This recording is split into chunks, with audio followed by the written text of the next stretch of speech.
實現100日挑戰第49日。我今日實現咗睇咗一個新嘅一出畫，跟住我見到佢搵到一個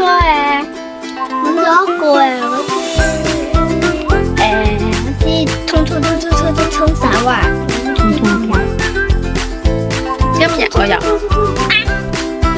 我就好早起身啦，然之後整咗一種新嘅早餐俾阿仔，用新嘅方法、新嘅工具、新嘅早餐，然後又收到好多禮物，好開心。今日阿仔考試啊，我係好放鬆嘅，完全冇嘢。然後接咗佢幫我之後，仲隨機揾咗個朋友一齊食飯，同阿仔同佢啲同學仔一齊食飯，同埋有食得好開心。哇！俾阿仔發現咗，然後仲有，等下先，然後仲有同阿仔玩咗新遊戲，同佢一齊練習，一齊學習，自我實現，令到我哋碌嚟碌去，令到我哋好興奮。如果中意就 like share 同留言啦，拜拜，